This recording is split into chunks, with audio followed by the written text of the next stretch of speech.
quarantine that somehow we've completely forgotten about. Let's hope we don't see any outbreaks, but it's entirely possible. How can we not? No, everyone's immune system is shot right now. Hold on. Can we please, on the next episode, at least devote 15 to 20 minutes about talking about some of these like conspiracies?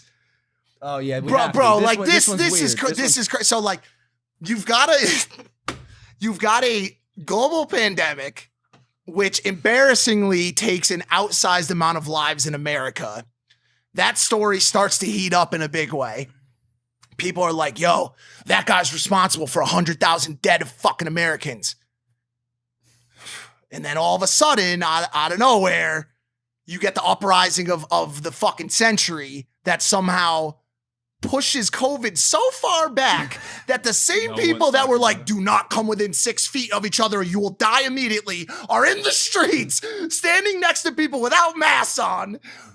Well, police officers or people in police outfits drop bricks off at corners for people to. What the fuck is going on, dude? This is weird. What the fuck is going on, dude? What is going on, dude? Because here's a real problem.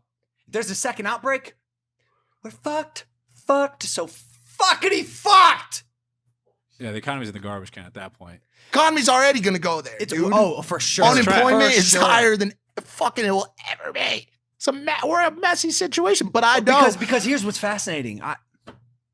If we make it past this global uprising and everyone's A-okay and there ain't that many spikes in the COVID cases, then what? Does that tell us something about COVID in the first I don't place? know. Like, where are we? I don't know. Here's the thing, and this is why I wanted to bring up the conspiracy stuff. There are so many rungs that you can be on the understanding of dialogue, news coverage, media, and propaganda in this country. I like to assume that you and I or the three of us sit somewhere in the middle rungs.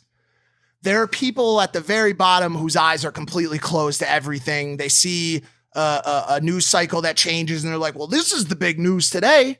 But fail to understand how the news cycles are intertwined, or fail to believe when someone says, we have proof of MK Ultra. We have proof of this. We believe that stuff.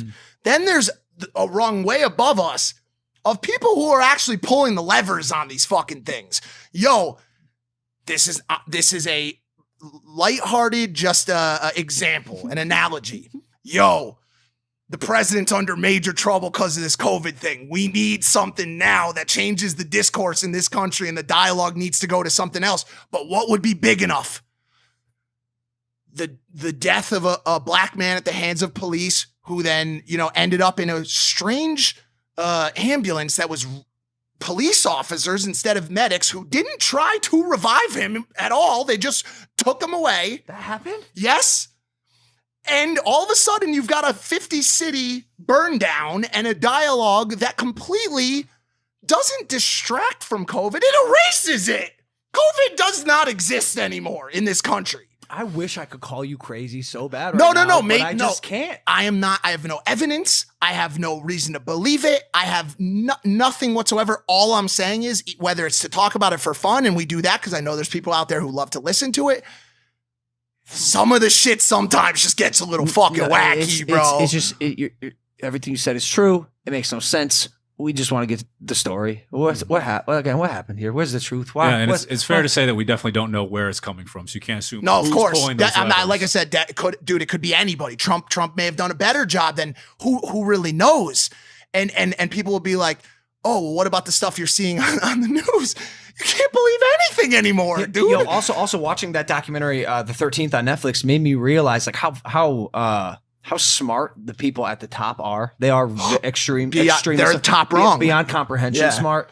And they know how to manipulate a narrative a certain way to, again, further their agenda. So yeah, definitely be conscious of dogmatic thought in that regard. You need to define dogmatic, and here's why.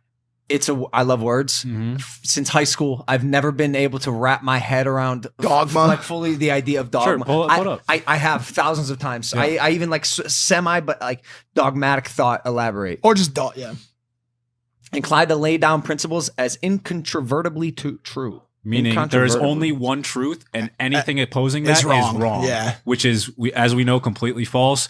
At one point, we believed that the sun revolved around the earth. That was a dogmatic thought. And eventually, the tides turned and the world flipped. And it depends on whose school of belief you listen to. Both Aristotle and Plato have very different thought patterns on this kind of stuff. But like, for example, are you breathing oxygen right now?